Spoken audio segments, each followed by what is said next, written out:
rank where the view is nothing less than phenomenal. For how I express and project from my abdominal. The only view better, both my daddy and my mama know. No living parents, my sons give me balance. My wife is my serenity, this mic is my identity. The world is foul enough, that's why I write without obscenities. Provoking danger with broken language and spoken anguish. Begging to get hurt, why would you ask to go through changes? Yes, Lord, life's a chessboard, master the angles. Control the tempo, be the one who holds the info. Acknowledge is just as deadly as machete swings. When spoken, the truth is as potent as that Medellin. While others swear the style is free, I just let it ring. Our time is undervalued, soldiers make us better kings. My fans on my shoulder, reaching after better things. Today I take the shot, for them I'd rather set the screen. My mama told me follow my dreams. My daddy told me get it by any means. Stand tall, make him bow to a king. But I've evolved, you can see the result. Look in my eyes when you speaking to God. Life and for those who be caught up in using what I was called with the muse. I guess they call it proving I'm more than an artist. Penciling out my darkest while stenciling out a harvest. And storing what gets me from A to B, just like garages. Instrumental with collages. Envision what I've been drawn. Broadway to give you rhythm like the great Lena on. So bent on, found comfort in the storm. Find peace and on when you see them others perform. Organized chaos, outcasted like hey ya. Yo, party people in the place to be. What's good? It's your number one chief rocker, Knicks Universe, main man, Uncle Freezy, and welcome to the premier Knicks in the Nighttime show, the Knicks at Night podcast. Salute everybody. Jay, the chosen one, is in the building. Salute. Salute. What's good with you, boss? Salute. How we doing? Man, good, man. Good, That's man. what's up. That's what's up. What's up? Yeah. Salute. Crazy Yeah. game. Yeah. Salute to the chat. Chat, salute, man. I see y'all had like mad comments in here. Salute to the chat. The chat is so Nick Nation in the building. Aloe Wise is in the building. Mr. Vince is in the building. Salute. Salute, y'all. The son of the legend, Kerry Cox, is in the building. Prezi, what's good? Salute. Salute. Who else we got in here? Franks is in the building. Salute. Pastor Jay is in the building. Salute. Yeah, so I want to start this thing off with I'm very excited about today's game and how it transpired. I'm absolutely happy with the end result, right? I'm absolutely happy with the end result. I'm super satisfied with the way the game played out. Everyone's not going to score 30 points per game. Everyone's not going to have 10 blocks, 10 steals, 20 assists, 50 rebounds, whatever. Right. Yeah, I think today or tonight, however you describe it, however you describe the part of your day, was a great win in terms of how this season has transpired. One of the things I want to mention first and foremost is that the New York Knicks defeated probably their most hated rival in a game that was uncomfortable at times, but never threatening, right? Also, we saw a few players do some things tonight and in the previous night's game, which shows that this team is improving and headed in this right direction. Tori B, what's good? How you doing? Good evening, good people. We can barely hear you. Yeah, I can only hear the feed. Yeah. How you doing, Tori? Can you hear me now? Ooh, you got some feedback. No. All right, I'll go out and come back in. Okay, bet. We'll be here. Definitely. And I got me on the phone. I don't even know why I pressed it on the phone. I usually do it on the comp. Anyway, let's go. You were talking about No, I got the you. most hated rivals. Yep. Yep. So the Knicks were playing against their most hated, probably depending on who you are as a fan, how long you've been a fan. This may be your most hated rival, right? The Miami Heat. So anytime we win against the Miami Heat or lose against the Miami Heat, we're going to have a polarized sensation of what we could have done better, or I'm glad we beat them. Right? Indeed. Right? In my mind, I'm glad we beat them. Right? I'm just glad we beat them. What I saw tonight also is when Jalen Brunson starts cooking, nobody else is cooking. Nobody else is eating. Period. That's just what it is. That's just the way I prefer it. I mean, if you don't like Jalen Brunson cooking, I don't know what to say about you if you're a Brunson fan. What'd you see, bro? Listen,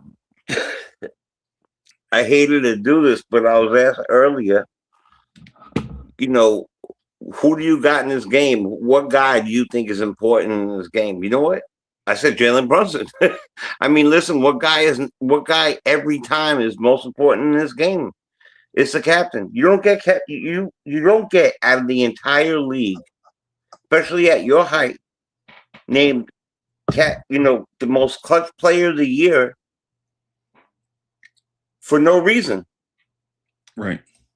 And just to take over things, I like the way you put it because, a couple things. Wow, I love food and I love cooking. Right. If you don't like that, right? I don't really know what to tell you. Like, really, I really don't know what to tell you because the fact of the matter is, when he gets cooking, there's like almost nothing like it. And yes, you have to be from a certain era.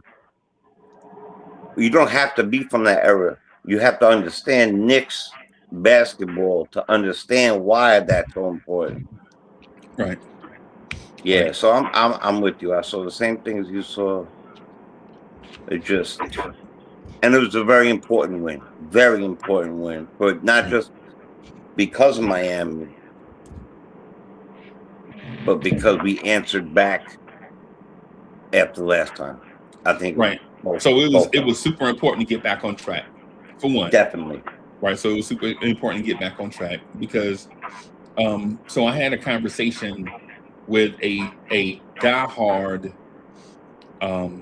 Knicks fan, somebody who's from my third home, the Bronx, New York. We had a very heated conversation. Shout out to the Bronx. If you've never breathed air in the Bronx, New York, you just have never breathed real air. Right. Salute to the Bronx, New York. Right. So I had a conversation with a passionate person from the Bronx, and she stated that one of the most important things to the guys is what happens at the end of the season, and not so much the thing that we just, the past week or so. And now that accomplishment is adjacent to the primary goal, as opposed to being the primary goal in a moment, I think this game was important for the Knicks to get back on track, to pick up the pace. Guys get out and rebound. Remember, defense is important. Remember, play for each other. Remember how good Jalen Brunson is. Remember,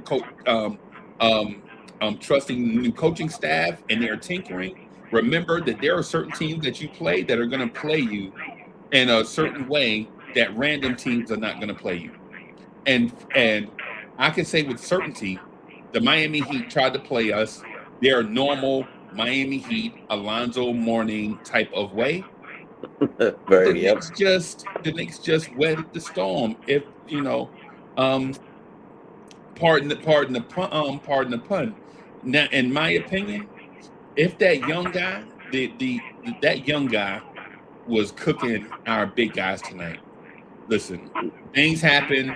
Nobody is gonna be 1,000% of 1,000 whatever. But that young bull that they have, the Khalil Weir kid, the one that was shooting threes and getting those tip back dunks, he was hooping tonight. I think he may have had. Khalil Weir had 28 points and 19 rebounds, and he only took 15 shots. Yep. He hooped tonight. Right? He hooped tonight. Now his plus minus doesn't reflect it because plus minus is a flawed metric, right? But at the same time, man, he was drawing Cat and Mitch away from that rim. And when they didn't come all the way out there, he legit let that thing go. That dude can shoot it. He's part of what this new future big man of the NBA looks like. They call him the Miami Wendy. Yeah. He played tonight, and despite him doing his thing, the Knicks still. I mean, still, it wasn't like the game was uncomfortable for them. We knew exactly what Miami wanted to do. We called it out early. We know Jaime Jaquez wanted to go right and spin left into the front of the rim. We knew that. We called it out all game. Tory B, did we not call it out all game? Every time he came down the court. Every time he came down court, we knew he wanted to shoot from the right side of that rim from about 5 feet. We knew that. What we said was, Josh, he's gonna do the same thing. Yep. Josh, Every time. Yeah, every time. So, yeah. David Smith is in the building. Salute. Go ahead, Tori. I'm sorry. Go ahead, Jay. Yeah, he started off strong too. Even Clive was like, they say Ware got a 3 in his repertoire, and all of a sudden he hits it. Right? And I knew from that point he hit, I believe, 2 back-to-back in the first quarter. And I said, this kid's gonna, don't leave him open. You think because he's just starting to like wild up at the 3 that it's a talent. I'll say this, and I'm not opposed. I'm a Knicks fanatic. I'm a basketball fan. I'm not opposed, and I'm a realist. I'm not opposed to telling the real story. The Miami Heat find players that somehow turn out to be like this. Whether it's a Hassan Whiteside or it's this kid, they find these players and they play and they ball out for a good amount of time. Right. This kid is a baller. There's no doubt about it. You talking about Wade? Yes. Yeah. I would love to have that kid in the uniform. Right. Yeah. He was pulling kind of a cat on us, pulling out, coming out to the top so others could slash in the middle. Yep. There was a lot of things going on. And it looked like it was going in every time he let it go. No matter what. Every time he let it go, I'm like, damn. Every single time it looked good. Every time. Yeah, and we probably should have had our advanced scouting probably had him as a capable 3-point shooter, but not a reliable 3-point shooter. First of all, our scouting is going to be wrong every time because everybody is in Game 7 with the game on the line when it comes to the party. Like, everybody. So, our scouting is going to be off every time any team comes to town. Okay. Yeah, he was coming into the game shooting 46% from 45.6% from 3. That's excellent for a center. Absolutely. He's a legitimate threat. Yeah. If I could find a way to make him a Knick, I would. Yeah. You could call it 46. That's a round-up number. There's no doubt about it. That's unbelievable. Yeah. For a center? Yeah. And we talk about Cat all the time? If we can make a call. Right. A rebounder that can shoot threes is more rare than your Derrick Rose, Ja Morant type guys. No doubt about it. Right. Because it takes so much effort to rebound and it saps your energy from your legs. But then if you're a 3-point shooter, guess what you need to be a consistent 3-point shooter? Your legs. Right. So it puts you in that space. And this is, I'm not trying to turn this into the Kalel Ware at Night podcast, right? Just giving him his credit for being who he is. But at the same time, I think the Knicks defense at times looks superb.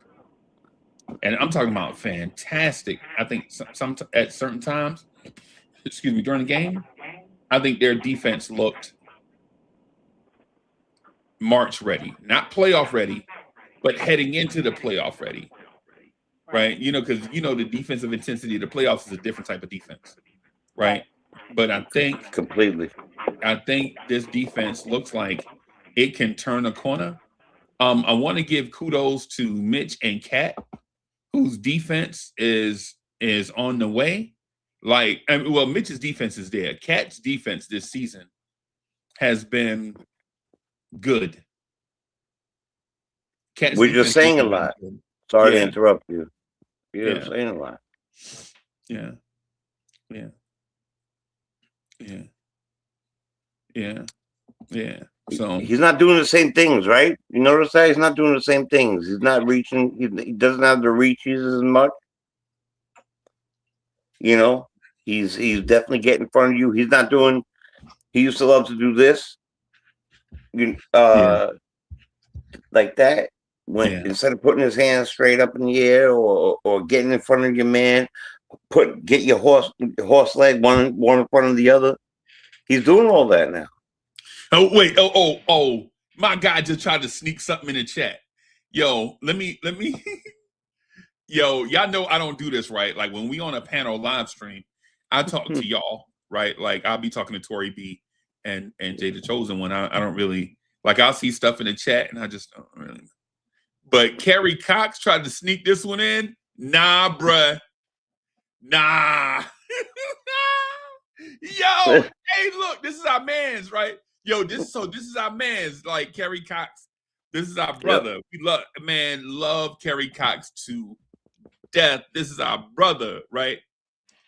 Bro, I can't co-sign this one. I can't what yo, you remember the pirate movies where they tell you, yo, would you walk the plank for this brother? Like, would you legit throw your life to the sharks for this dude right here? I can't walk the plank for this one, Kerry Cox. You told us to trade for Giannis. That's what you said. Anybody in the chat? Yo, anybody in the chat remember? And yo, I'm poking fun at Kerry. This is all love and fun, right? This is all love and fun, right? Yo, don't y'all remember when Kerry Cox said, nah, we got to trade Cat for Giannis? Nobody remember that? Because if I'm going bonkers, listen, if I'm going bonkers, y'all ain't got to take me. I'll go by myself. You know what I'm saying? Yo, Kerry Cox said, nah, trade Cat for Giannis. That's what he been saying, man. And this ain't about receipts. This is about and I was saying, and Tori B has been with me, and Jay the Chosen One has been with me for the last few days or so. They remember me saying, nah, don't do no trade because Yabusele is a bridge to Pakam Dadie and Diawara. And what they'll do is they'll let Yabusele play a little bit until them kids get ready. And then when those kids will be ready, then they'll play both them dudes and keep Yabusele because he's a quality veteran. You ain't been saying that for a few days. You've been saying that for a few weeks. Right. Yeah, I'll co-sign exactly what you definitely said that. Yeah. Over and over. Yeah. Definitely. Yeah. Even when I was like, and you're like, nah, bro, I believe this, believe that. And I'm like, okay. And listen, I don't need to be like right. Like I don't need credit for any of that stuff. I don't care nothing about that stuff. I don't care about that stuff. But what I do though care about is this team and every part of the team. Like I feel like Yabusele has value. Maybe not the value that the fans thought he had, but definitely in the organization. Right? Like I think Yabusele is a valued veteran, a young valued veteran that can bring quality professionalism to this roster, even if he don't produce it on the floor every night. Right? I think he is legitimately the bridge to those two wings. That's what his job is. right? Because if you're looking for that archetype of player from Yabusele, like if you think Yabusele is going to be the guy that's going to help us in a game 7 in the finals, he not that guy. No.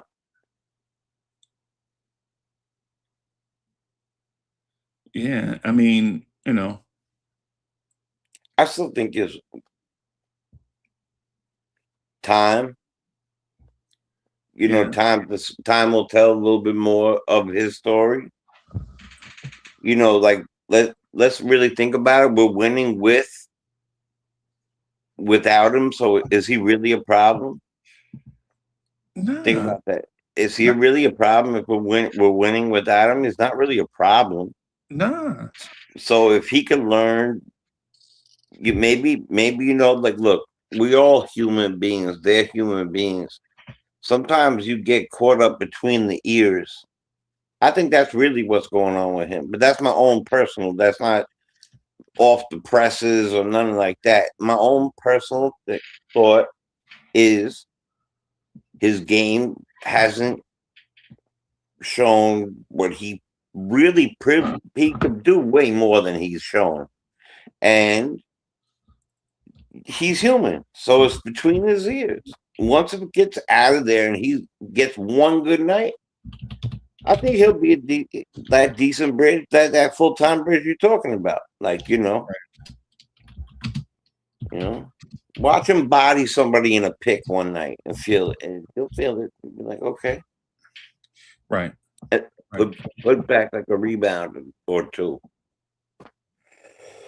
Right. Mm-hmm.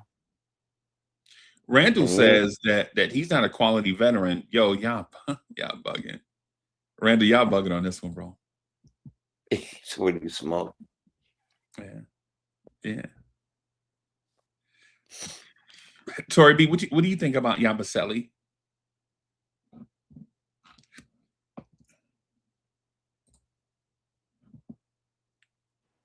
I mean, I try not to get down on him because he's a Knick, right? Right. But I still feel like he's not necessarily getting a fair shake. Like, I don't think he's played enough for him to get the harsh criticism that he gets. The man's not playing more than a few minutes a game. So I still think he just needed more minutes and time to adjust to the system. But he is a veteran basketball player, so he can teach those guys. Yeah. He may not be playing, but he can teach those young guys. So I'm okay with him being here. I'm okay with him. If he's not going to play and Mo is going to play ahead of him, if they're going to put him in the teacher role, I'm fine with it. Right. I'm fine with it. Okay. But it was surprising to see Mo Diawara out there instead of him today. It was surprising to me. Right. I thought he would play. Yeah. I gotta tell you something. I'm not surprised, and I'm not surprised anymore. I was a couple times. Brown seems to have, hats off to him. Right. He seems to have figured out, look, everybody has a bad day. We could go back a couple days ago. Even the coaches have bad days. But knowing the man needs a couple minutes on the court to stay valid, to stay, in there, and knowing that he's not hurting us. Like right now, I don't know about you, but I'm trusting in Brown's culture, and I think that's where this all fits in. Right. I think that's really what it boils down to for me. What I would point out to Knicks fans is this: he started the season playing 11 minutes a game, getting about 2 or 3 shots a game. Mm-hmm. And this was when for the most part, the roster was in place. Guys were dinged up, but guys were still around. Right? like, remember Josh was dinged up, but Josh was still here.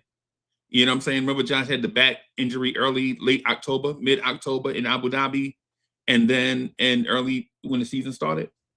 Yeah. So Yabusele, since the season started, has seen incremental decreases over that time, right?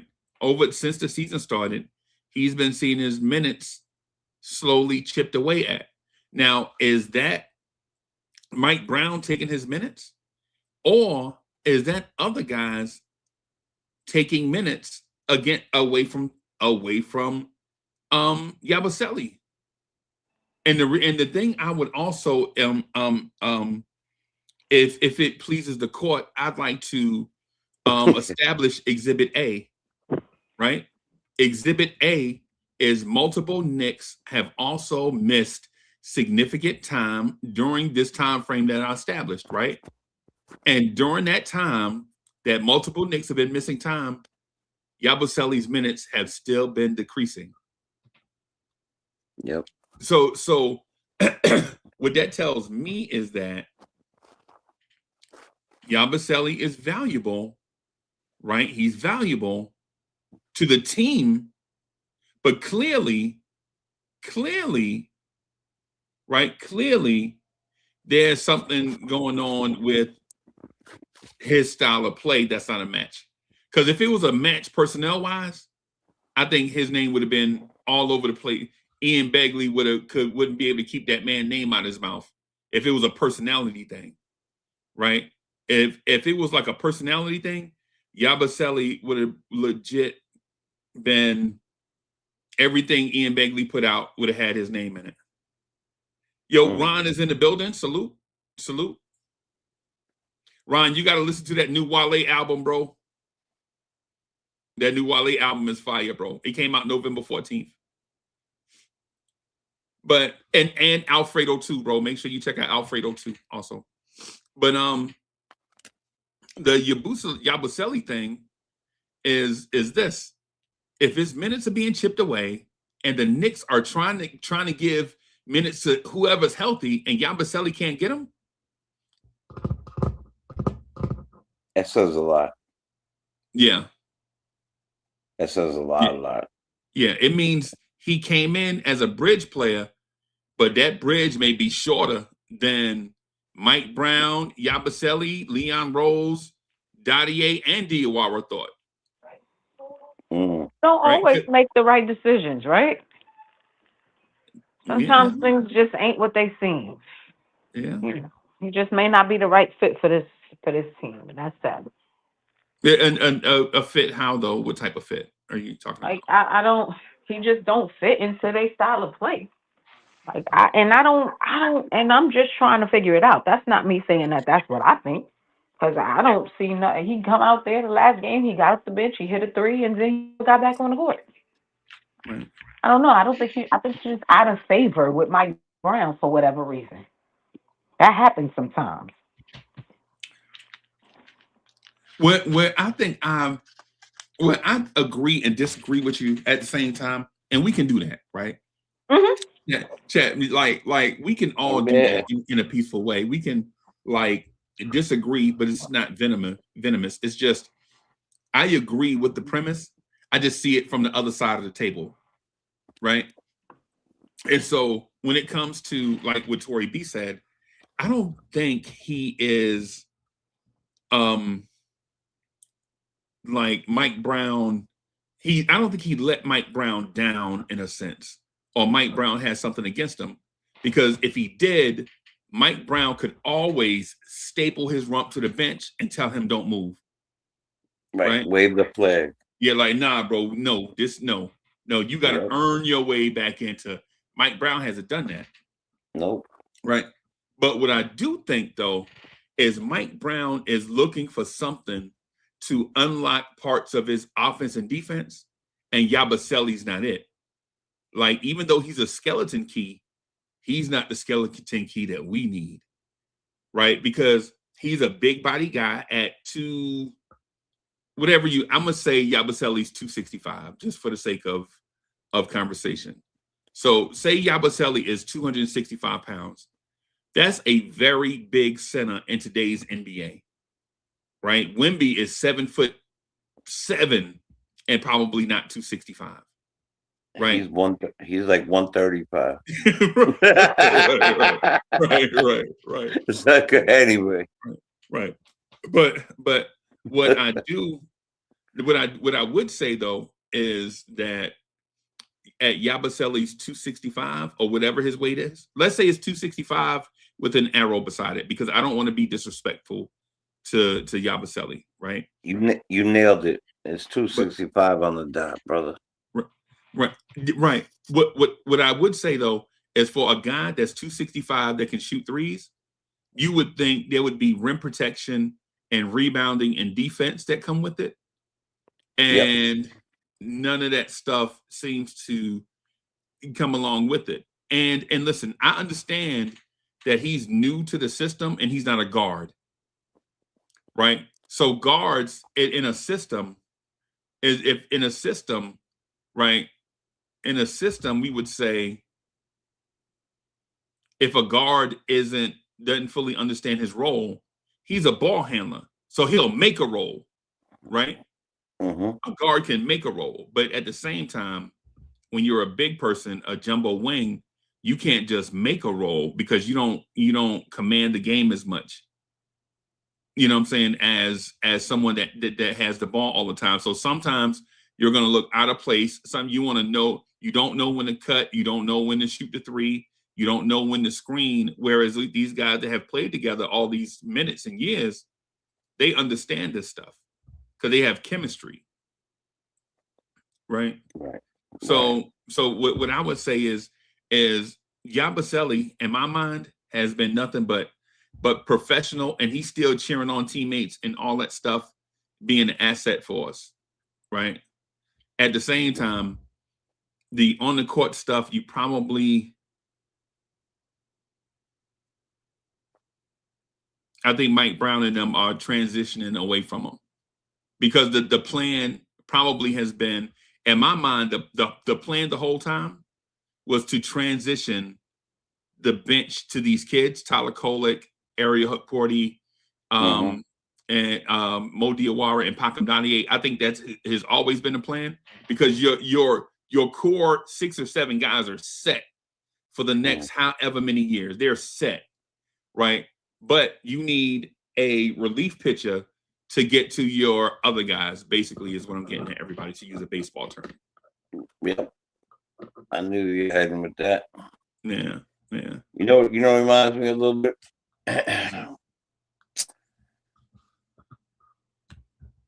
I'm a big Wolverine fan.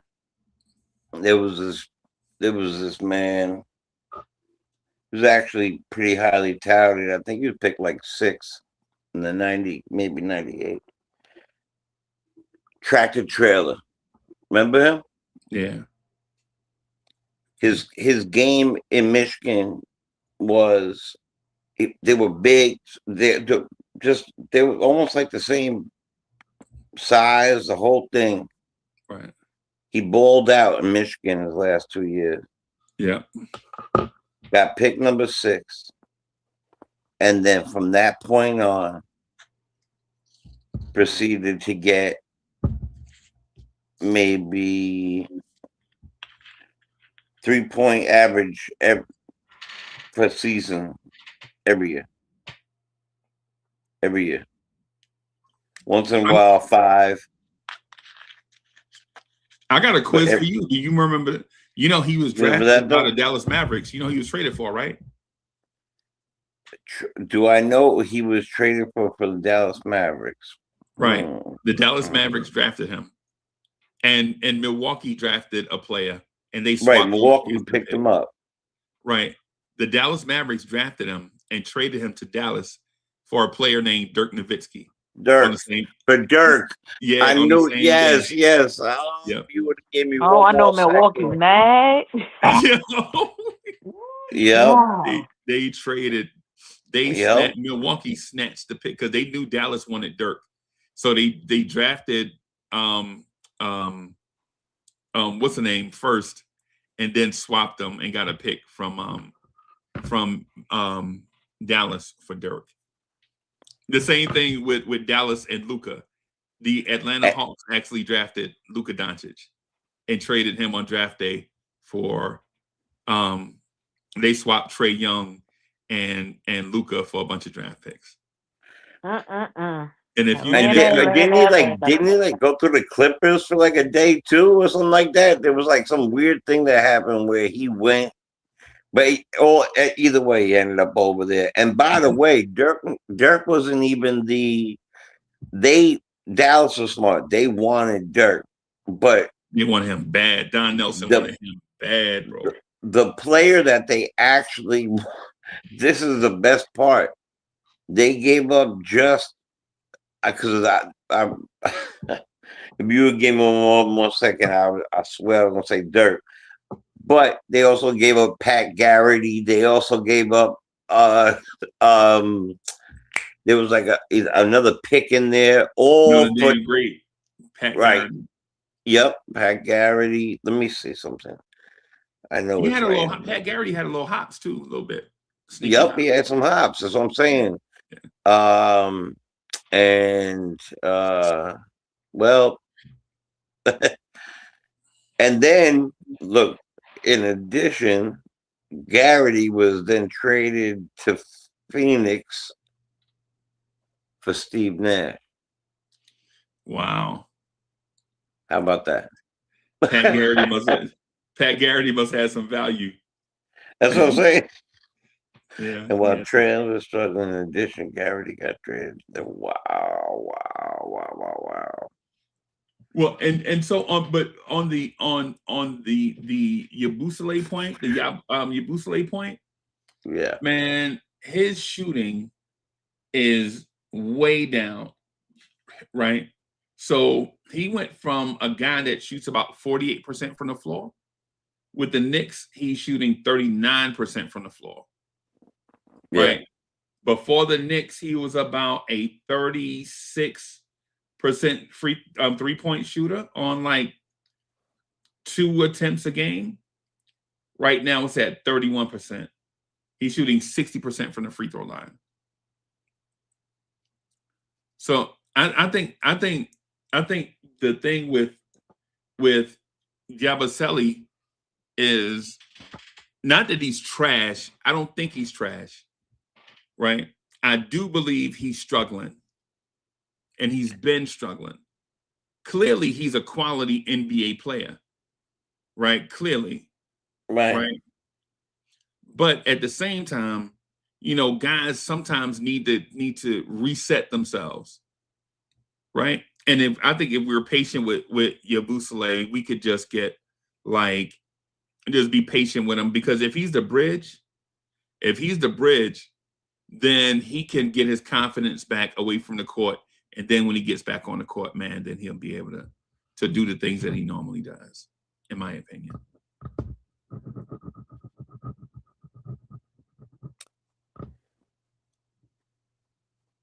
I really think I don't know what it is. Look, we watched this man play. I'll never forget playing against him last year, and he doubled us. And then I started watching him, and you know, like I never like to give free pub for anybody, but you know, I do daily whatevers, and this particular one I use on a regular basis.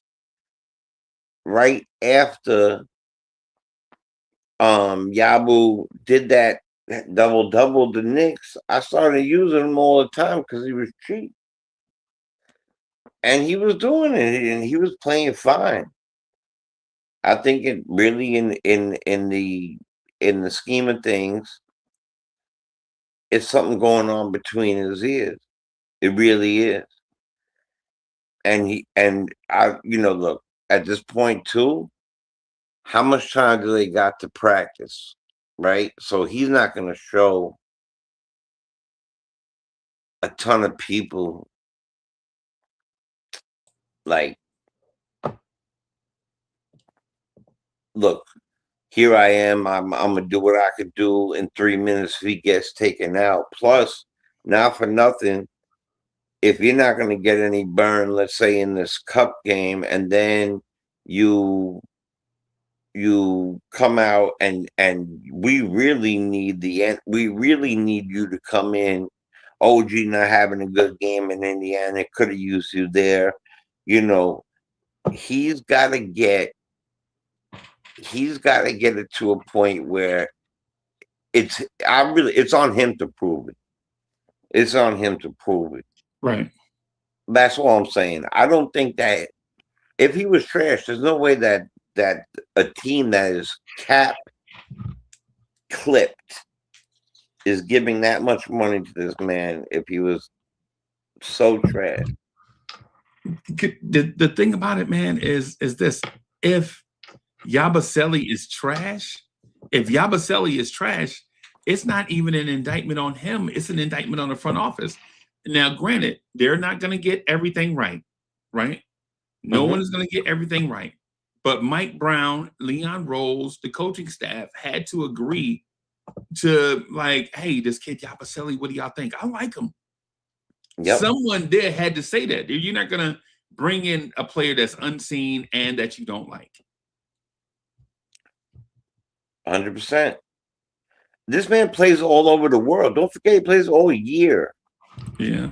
You know, I think maybe that too. You know, add that into the fact that it's between his ears too. Maybe he needs not to do that. You know, like you. I don't know if you're a fan of this or not, but like, I'm a fan of a lot of sports. So, like baseball, they got the World Baseball Classic. Yeah. Well, they got preseason for all sports, right? I don't like them. Okay. Because I like it for the kids, for like the young players, so we can see showcase whatever. Right. But I don't want my $30 million guys to be playing in preseason. Right. You gonna break your toes on the second game of preseason and you can't play for 2 months now? Bro, I'm a Mets fan. Come on, bro. I got a Mets hoodie on, bro. Come on, man. Yo, I'm word up. And every time I think of that, I think about my man Diaz doing the dance in the World Baseball Classic, and you break your salsa knee, and look what I'm sitting on. This is a dope present, by the way. A Knicks blanket. Yeah, man. But also a Mets blanket. That's dope. I gotta give props where props is due. They sewed it together. Knicks with the Mets. My son's girlfriend made it for me for Father's Day. And you must be one hell of a father, bro. I appreciate that. You know what? Thank you. I just say that. Yeah, man. No doubt. I'll tell you this. My life. They are my life. That's for sure. You've heard me say that many times, but yeah, they are my life. I mean, there's times where I haven't been able to join because I had to do that. You know, that's always my first and favorite title for the rest of my life. Yeah. Yo, Alawa says we could have gave Yabu cat minutes tonight. Yeah. That's the fact. Alawa, that's a fact. Yeah. I mean, I respect the part where he put tonight in the comment, because in the 82 game schedule, everybody's gonna have an off night.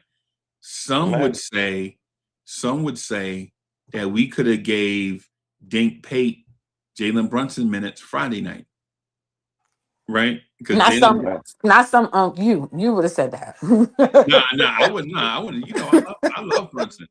I love Brunson. I coined the phrase, and I say I coined the phrase a lot, like I'm somebody. but I coined the phrase Jalen Iverson. I don't care how much he shoots. I just don't want him to dribble the air out the basketball while he's shooting. Yeah. If that makes sense. Like, I don't care if Jalen Brunson takes 42 shots, long as he don't dribble the basketball while he hunting them 42. Dribble. That's the part that, you know what I'm saying, you know, that they get me. I don't care if Jalen Brunson, like if Brunson have a night where he goes 7 for 30, I don't care. I don't. Me neither. At all. Because I know there'll be nights where he go 23 for 30. Right? Exactly. So and we gonna get way more of them nights. Right. Best free agent pickup in my lifetime. Yeah. Me too. My lifetime. Yeah. I don't know about, you know, I wasn't there when they picked up Earl the Pearl. I wasn't there picking up, and he wasn't even a free agent. Wasn't he a trade or something like that? He was a trade. So, right, he was a trade. So I met Earl. He came to my class and all that, but I was in like 8th grade or something, but he was already past. The whole thing is Jalen Brunson, man. Jalen Brunson, he could do whatever. And then he took the cut. Listen, man, this man could do no wrong. There's no wrong for me, period. But he's still not, you know, listen, he's not God. He's Jalen Brunson, right? So, like, you're gonna have a day where you're not on point, and you know, it'd be nice to have that. The OG night the other night, you know, in 2 points, 3 rebounds, and we could use some help. Right. And that's the size rate right there, the 6'8" size rate that we could have used right then and there for that help. Facts, otherwise that 2 points is nasty work. What do we? Yo, this must be a separate. Y'all gotta fill us in. Oh, fill us in, if y'all don't mind. For you and on what? On the 2 points thing. He's talking about OG when OG dropped 2. Yeah. You remember that? Jalen Brunson would never drop 2 points in a game. Okay. I didn't know. Yeah, I didn't get it either. Oh yeah, never. Yeah. Never. Ever. Yeah. I mean, well, look, he might get 15 points in a game one night, and I still don't care because it's just different. Like, you know, players are different. It's like he's never going to be anybody's bridge. Maybe not in his prime. Not in his prime. I would just be me again. Great minds think alike. I'm about to say maybe in about 12 years, maybe in about 10 years. Right. You know, but not now. Not, you know. Nah. And then I also have this thing like not everybody's built for New York, but you know what? I don't know that's his problem either. I'm just like, you ever take a look at him? Look at Yabusele's face, man. He seems, and I only play doctor on TV, all right? But he seems like he's distressed. Like, I don't know how to say it. Stressed out. Like okay, I'm better than this. Maybe I want to give him the benefit of doubt. This is why I'm saying it like this. Right. I'm better than this. Why am I not doing what I'm supposed to be doing? And we all been there in one way or another in some sort of fashion, but this is something different. And I don't know, maybe somebody sat him down and said, yo, we brought you over here. You need to be getting this and get this many this, and you are going to be this, and watch out. We got, you know, you're going to, you know, we need like 15 and 7 out of you on every night. And he couldn't get it for the first 3 to 4 nights. And he was like, damn. I don't know. Maybe that's true. I would say, I just speaking to him and others, I think one of the things that we kind of forget about is we have an unreasonable expectation that this season is championship or bust, right? So every misstep along the way, every misrotation, every game that you win and only score 2 points, you putting undue pressure on yourself. Like legitimately every misstep with everyone watching, you know what I'm saying? It's going to be like this weird pressure of like, man, I should have done this better. I should have, instead of saying, hey, we won that game and we got out of there healthy on the Minnesota. You know what I'm saying? Right. Like, you know what I'm saying? Like instead of saying, like, for instance, Cat had a bad game. He only scored 2 points. Instead of like belaboring a point where Cat had 2 points, right? Listen, the team won. Everybody got out of the game healthy. We got Minnesota Tuesday night. Right? That's it. That's probably that's the thing I'm thinking, right? Like, yeah. We got Cleveland on Christmas. Like this stretch of games that we're in right now is a stretch of really tough games. And if we just point out every time somebody's shoe is untied or something, then we'll just be belaboring the journey, making it worse. It's like being on a road trip and somebody keep farting in the car. Like, bro, you know we're gonna be in the car 10 hours, bro, and you gonna get a gas station burrito, right? Like, you cop some gas station sushi. What's wrong with you, man? Yeah, man. Yo, my sister killed us one time. I was about 12, and she, man, all the way from Canada, just burnt it up. So I know that's the wrong thing, man. Oh Lord, burnt it up. I'll let her know right now. Entire journey, like I hope you watching. You stunk it up, Kiel, the whole time from Canada when we was little. Ooh, right. Just blow her up. Lord have mercy. I blow her. She know. Listen, she know I love her. She could sing her behind off, but her behind was doing something else on her way back from Canada. It smelled like fruit salad went bad. Anyway, listen, it's funny. Yeah, it's one of them things, right? Like, man. It's one of them things, man. The Knicks won. They beat her because so Jada Chosen, when you hadn't been here, when Big Tone comes through, right?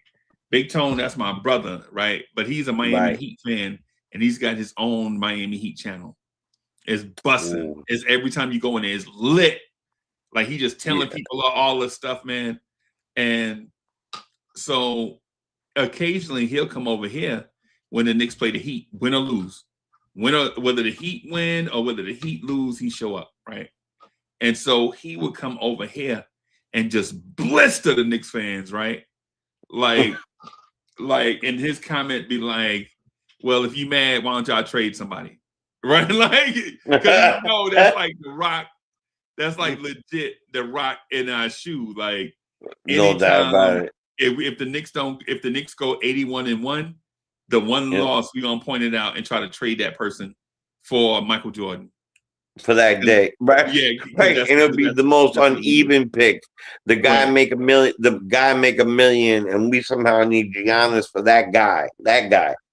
Right. The guy makes $1 million. We want to trade Hubert Davis for Michael Jordan. Yeah, man, we're gonna give Hubert Davis and 3 first-round picks for Michael Jordan, bro. Yeah. You know, Mike thinking about retiring though. You know that. Even the Wizards, Michael Jordan, we still need to get him. I don't care who it is. That man was playing in, and Stacey Adams still getting 20 a game. That man. Yep. Yeah, man. Yeah, man. So we beat a rival, man, a team that a franchise that I personally hate, bro. Like, I don't hate many franchises. I hate the Boston Red Sox, right? Like, I hate the Boston Red Sox. I hate the Boston Celtics. I hate the Miami Heat. You know what I'm saying? Certain things. Hate the Green Bay Packers for obvious reasons.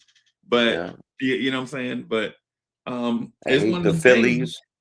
I hate the Phillies. Oh, the Phillies. Oh, my God. I hate their faces. I hate everything. But I hate the Eagles. I hate them. I get you, man. I get it, man. But this is one of those teams. I hate the Heat. Yeah. me and my uncle's relationship changed because of that. He was a Knicks fan all his life, man. Met Willis Reed, all this stuff. Moved to Florida when it started getting cheap, and got season tickets when when they became a franchise. Yeah. And he said, he sat 7th row, mid court, and he said it was all year. Those 4 seats were cheaper than parking at the Garden. Yeah. For the whole year. Now you took the Ronnie Cycli Heat. The Ronnie Cycli Heat. Yeah.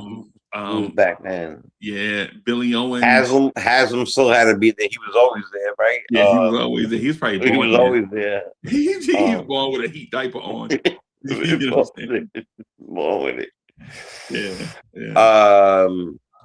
Remember when White Chocolate was there for a little while? And yeah. Who else was there? Before Mike Miller, even before any of them, bro. Yeah, Khalid Reeves was there. Khalid Reeves. Yeah, he was there. Yeah. Brian Shaw, Lamar Odom. Lamar Odom. Yeah. Yeah, they had a bunch of guys. Karan Butler. Butler was. Karan Butler. What was he? 0, right? 0 is his number. Yes, I think so. I believe so too. Yeah. Yo, yeah, I remember that well. I remember that very well. And I'm telling you, I used to love Tim Hardaway when he was in Golden State. As soon as he got to that team, I don't even like his son because of him now. Like it, right. It trickles down like. When his son was a Knick, I said he was the ops. He was coming in here to implode us from the inside. Word up. His father would come and check him. I'd be like, get him out of here. Like, nah, bro. Bro, I hated that. The reason why I didn't like it, and I'm gonna get back to the Yabusele thing, right? But just since y'all brought it up though, the reason why I disliked Tim Hardaway Jr. is because he grabbed Stark's numbers like, oh, this is a random number. Yeah, remember the first time when he first got here? He's like, yo, 3, that's a random number. A random? No, you crazy? Boy, he's highly disrespectful. You off on the wrong foot already, bro. Already. Yeah. And then he changed it to, I think he changed it to 5, right? Or something.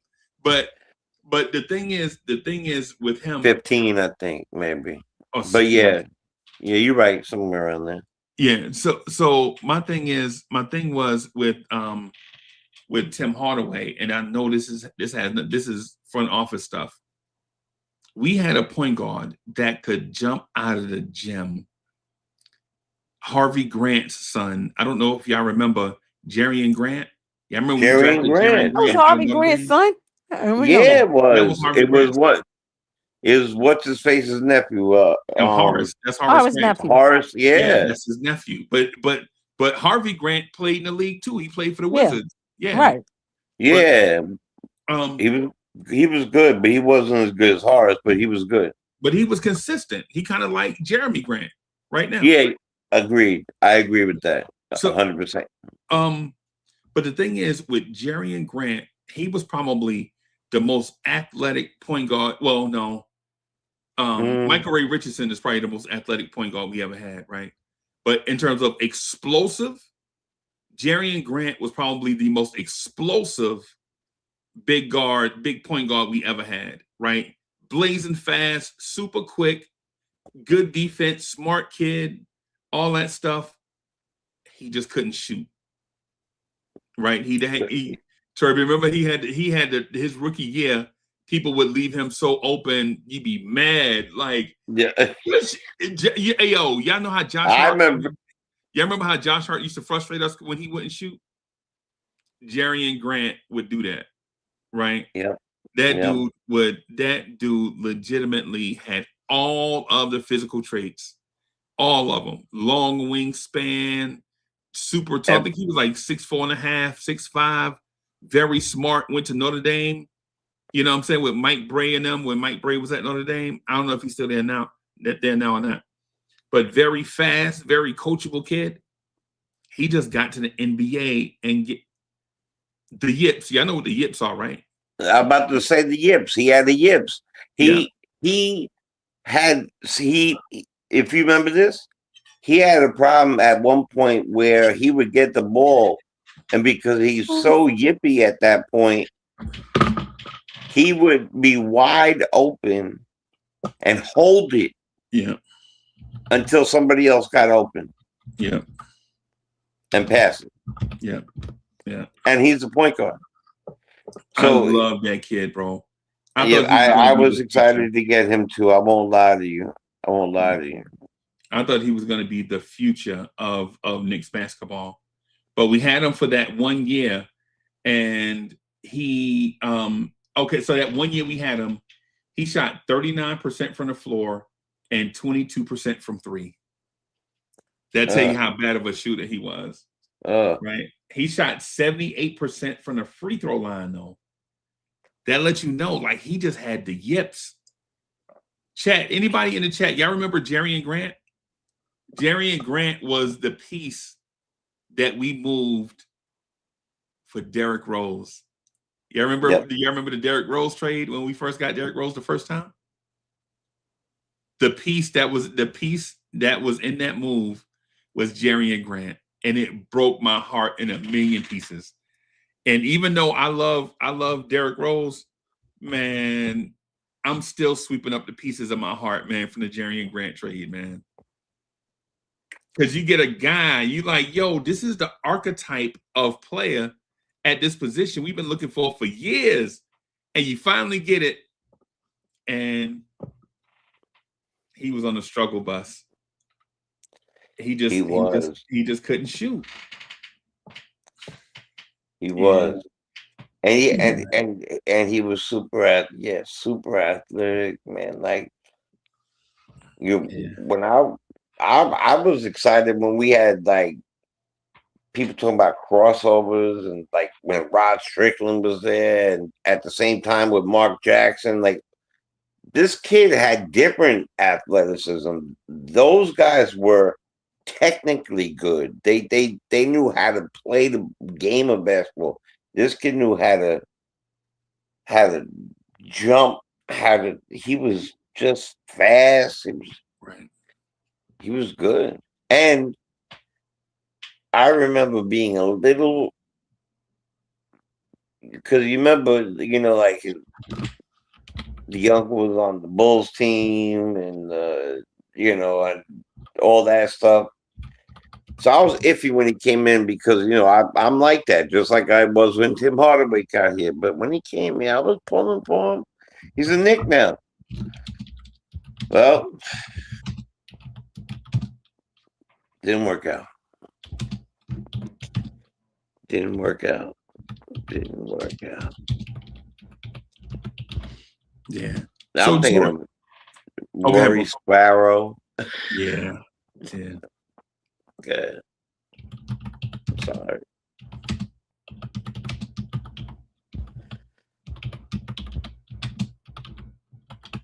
Okay, bro. No. My brain was still locked in on some of that other stuff we was talking about. I went backwards to go forwards. I was thinking about how much I hate Miami, like just in general. Like you brought up his name, and I was thinking about that first year's team, Grant Long. Remember Grant Long? I remember Grant Long, and he played in Miami too. First year, when their first year, he was drafted. Yeah. Yep. Yeah. He played with Rory Sparrow and them, but that was that first year. It was like, that's crazy. I don't know. And also, I think I don't know what it is, man. Maybe I know we're talking about Yabusele, man. But right. Also, Riley went there. I think that's what pissed me off too, man. Right.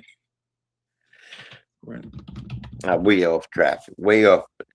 But I was waiting to get Tory B's take on Yabusele. I don't think I have a special take on Yabusele. I don't know what his issue is. Like you can look at somebody and you can I don't know enough about him from being in Philly, right? And Okay. he's barely played here. Right. So I don't really have a take on him. Like I don't know why he's in Mike Brown's doghouse. Like I just don't think he played enough. Like he ain't playing for a reason. I don't know. I don't know what the issue is with him. Right. I think it's on the outside looking in. Of course, I'm not a psychiatrist and I'm not a Knicks team official, right? But what I would say though is that body language lends me to think that he is having a confidence issue. Definitely. I can't say definitely. Let me take that back. Most likely, definitely. Yeah. Yeah. Yeah. If that's the thing, most likely, definitely. But the cool thing though is if you're a Knicks fan and you're watching this play out, the Knicks are still 12 games over 500. Right. He's Talk not hurting about it. us.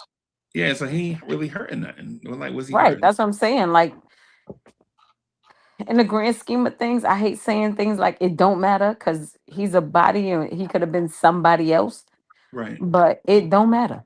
He's Right. not hurting us because we're still winning. Right. It hurts our depth when we need, one more body on a night like the last couple of games that we had on them back to backs. He not really playing, but in the grand scheme of things, it's just it don't matter. I Right. did. Right. I don't want to bring this up because I know I don't want to start talking about trades and stuff, but Right. I'm going to bring it up. Yo, and just keeping it a stack, bro. I'm gonna just say that I think we're good. Like, and listen, I don't want to be the anti-conversation person. I'm the pro conversation person. Oh, I'm the no pro doubt. let's exchange, let's have dialogue person. Yeah. Right? I am pro that. I'd like to have the dialogue and the conversations. I want them to be robust and informative. Right? That's me. Right? I shy away from the conversations that don't go anywhere. Like, Yeah. why would we talk about like a dead end street? Like, why we talking about Van Cleef? Van Cleef is a dead end street. Like, I ain't going down Van Cleef for what? They ain't even got no dumpster. You know what I'm saying? Like, I ain't going. They don't even pick up the trash on Van Cleef. You got to take your trash all the way up to the corner and put it on Garfield. Around the corner.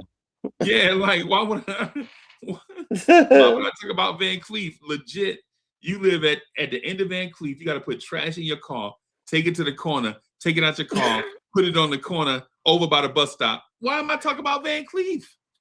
Right? I ain't want to talk about that. But that's Jersey City. That's Jersey City, y'all. I understand that in the places where y'all live, y'all ain't got to put trash outside and wait for the man to pick it up. I mean, no, listen, when you said that, when you said that reminded me of this dead end in Bushwick that I knew this dude, he had a station wagon. He tied two of them little red wagons right to his bumper and would put his trash in it and drive it to the corner and put it back out like the little kid red wing wagons. Yeah. And drive it back and forth to the corner. They're not coming down here. I remember him scream. I could see him. Right. It's crazy. It's crazy. Look, yeah, man. I agree with you. I just want to throw something out there. So Dadier, because he was part of the beginning of what you were talking about. Right. The bridge, right? Right. I do believe we're good right now where we are. We have proven that we're good. Yeah. It's really, I think NBA is really funny for doing this. Maybe they still hate James Dolan or something, but to have us the cup in Vegas, Flyer, Indiana's a fast-paced team, then the Philly, with back home Philly, and then Miami, all in the same circle. Like, that's a lot of energy spent for people. It'd be really nice to be able to use Yabusele and or P dot. And I keep seeing the same thing out there about Yabusele and P dot for Sadiq Bey.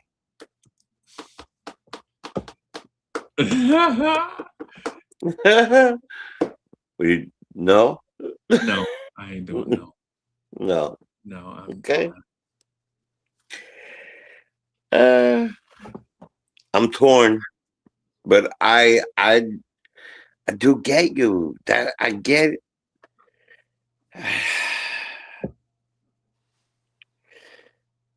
All right. So how long before? Forget Dadier for a minute. Let's stick with Yabusele for a second. How long before he's not nailed, but to the? Is he ever going to be? Is he ever going to be? How about that? Who? Or is he always going to be 3 minutes at least, or 1 minute at least available? Who you talking about, Danier or? No, Yabusele. Let me start with I want to start with Sadiq Bey. Okay, yes, do the Right. response. So what does Sadiq Bey offer this team?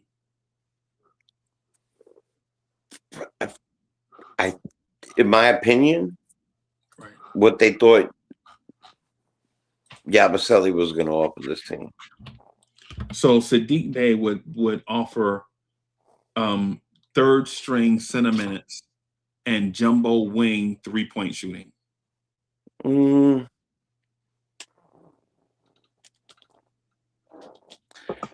Maybe I'm wording it wrong.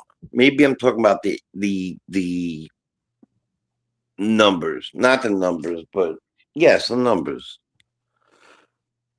You know what I'm saying? Like the points, or the rebounding. I mean, look, I also like it. It's also the same type of thing too, though, right? This Bay's on a team that's not really going nowhere, has an opportunity to play just like Yabusele did with Philly, playing full game. Right. He comes here and he gets far less minutes. Is he going to produce? Who, you know what I mean? Right. So yeah, you could look at it like that and just say, did Yabusele catch fire in the bottle because he had an opportunity because everybody was hurt in Philadelphia and just go off and get himself a bag doing that? Yeah. And that's what happened. That's really what happened. That's really what happened. So,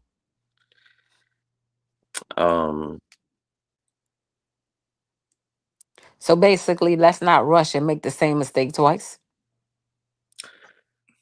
well,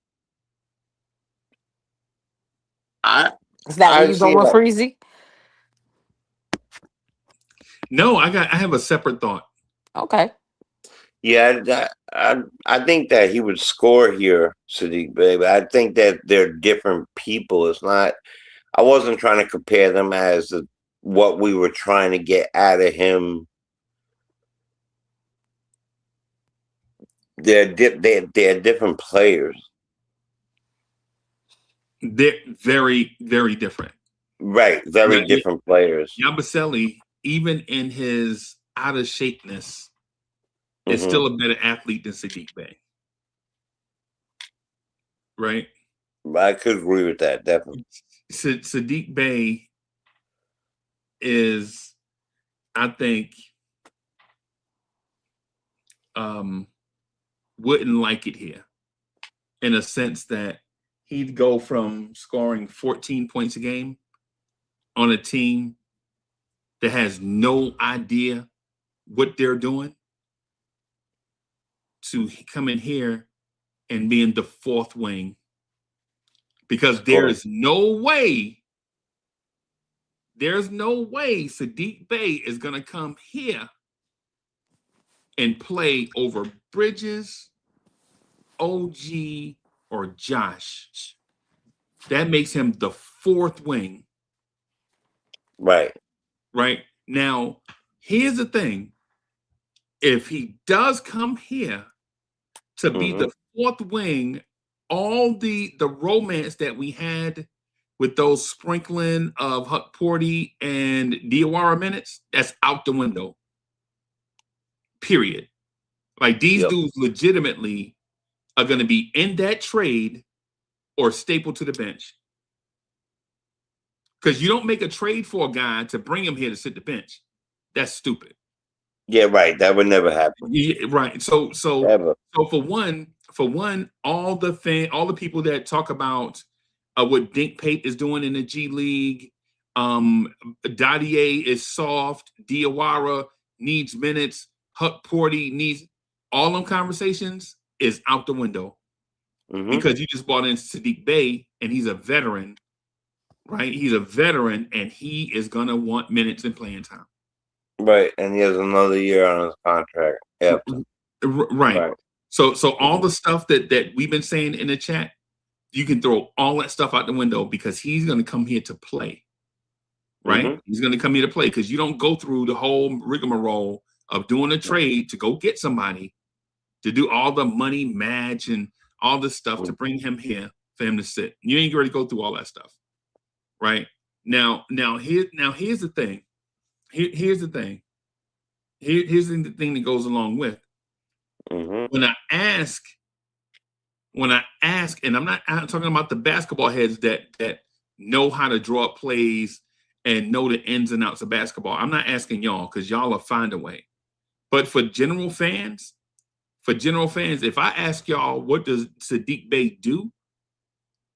Nobody can tell me, because I've been watching the content too. And people are saying, like, nah, man, you ask Sadiq Bey, he can bring 3-point shooting. Shit, man, everybody's shooting threes, bro. We just saw the center from the Miami Heat shoot threes tonight. Like water. In abundance. Right. You can't bring him in here for more shooting, because you got a dude with a shoulder injury that'll be back in about a week and a half, 2 weeks. And what are you going to do with that dude with the shoulder injury that's coming back in a week and a half, 2 weeks? You gonna put him on ice? I totally get your point. But I know you're not talking to me. I know you're talking to. And then this is just me thinking out loud. This is just me thinking out loud too. Right? Now, here's the thing that I really want Knicks fans to pay attention to.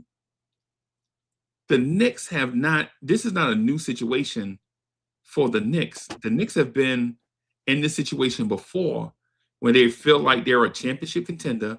You have young guys on your bench like Matt Barnes, Trevor Ariza, LeVar Postel, who just a bunch of young wing players on your bench, and you feel like, nah, we can't wait on them. Bro, we need guys that can play right away. We need to bring in the ninth man from the LA Lakers to play, because we can't wait on Trevor Ariza to get some minutes. Who ends up on the Lakers. And then you do the move, and then you look for the next Trevor Ariza for 30 years, when all you had to do was wait on Pakem Dadier and Mo Diawara to get seasoning. Right now, and I know that was 30 years ago, right? But what goes around comes around. What's old is new, right? Like top of Adidas. Right. And so while if the Knicks do a deal to move Yabusele, I'm not adverse or averse to trading Yabusele. What I'm saying as fans, the team is 20-8, right? 15-2 at home. These guys as a unit like playing with each other. Right. Right. Yep. The thing, why are we looking for like the stone that the builder refused instead of just playing with the guys that we got. You know the staff likes Diawara. You know that because they're constantly trying to plug him in to get him these They minutes. trying to get Mo ready. Right. They getting him ready for the playoff run. That's what they getting Right. him ready for. Right. Right. And so the thing is we, since with this situation, and this is just me to the Sadiq Bey thing. Sadiq Bey is not going to come to the Knicks, right? He's not going to come to the Knicks and play 29 minutes a night. Like, if y'all think Sadiq Bey, who plays 29 minutes a night in New Orleans, is going to come to the Knicks and play 29 minutes a night so that he can get those 14 points, I ain't gonna say nothing after that. Right? I think you just answered Yabusele's problem right there. I think you just literally, in a way, put it into you circled around right into where now maybe Yabusele's problem is. Right. Right. Went from 28 minutes a game to being a guy coming off the bench. But yes, I do agree they are completely different players. They're not going to do the same thing. And Bey is not going to go for it 28 minutes to what? 15, 16, 17 points. He's had 22 points. He's had a bunch of rebounds. And now he's going to play 10 minutes and get 6 points. And at the same time, if Diawara is not in that trade, the coaching staff is probably still going to be trying to split the minutes between Sadiq Bey and Mo Diawara. And so that's one of the things that what I would like to say is this is how I process any trade. Like, how I process this is not topical, right? Like, I'm not say processing it on the very top end. I'm like, yo, there are things that go along with the trade. The easy insufficient answer is trade away the assets and Mike Brown to figure it out. And when I hear that, it tells me that somebody just wants something and they don't know what they're going to do with it. That's what it sounds like to me. That's what it sounds like to me. But if the Knicks do this deal, say they trade Diawara and Pakam Dadier, right, for Sadiq Bey, because a rebuilding team wants assets. First of all, what does a rebuilding team? Because here's the thing, Tori. I'm trying to think out loud, right? Why would the New Orleans Pelicans want a bust player from the Knicks off their bench when they're trying to rebuild? Who's got another year? He's got another year on his deal. Like, why would the Pelicans want Yabusele if he's trash here? Yeah, and if the answer starts with the word maybe, it's not a fact. If we start to answer with, well, maybe they we already speculate. No, that ain't gonna work. Teams that trade want value for value. If we value Sadiq Bey, then what we have to do is give them value in return. Because anytime we talk about trades and do the trade machine, and we always look to give another team our trash plus draft picks, it looks like LOL Knicks all over again. Like, the Knicks only want Jason Tatum. We'll send them Yabusele and 3 first-round picks for Tatum. Right? We know that's not gonna. And I'm not saying that's what Tory B said. I'm saying that's just in general. Yeah, no, that's 2K thinking. Right. That's what I call that, 2K thinking. Right. I see the ire of people who are saying we signed this guy. This guy is not produced, whatever. I can understand the ire of it. I can, but he's not hurting us. Right. And if he was hurting us, like let's say we signed him, and we were stuck much higher, 12 per year, not 2 years per whatever, or more than that,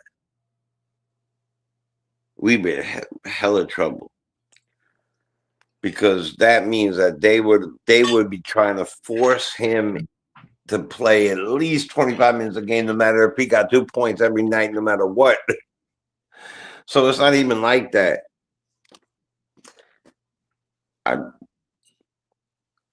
Right.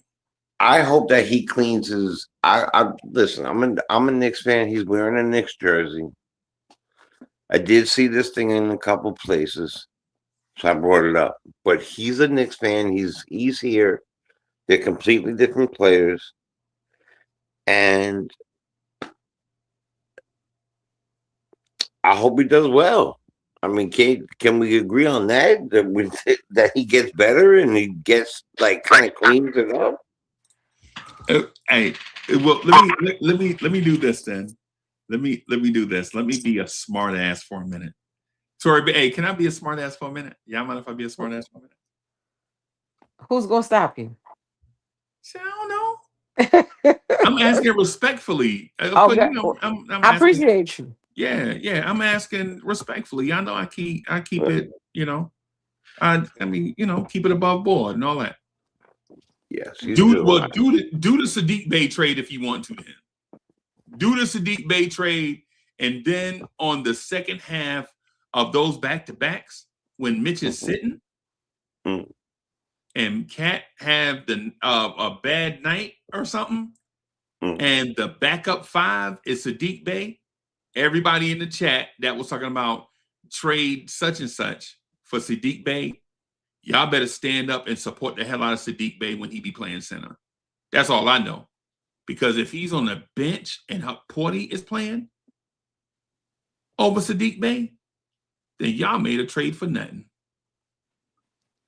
Y'all made a trade for nothing. Do the trade and see what happened.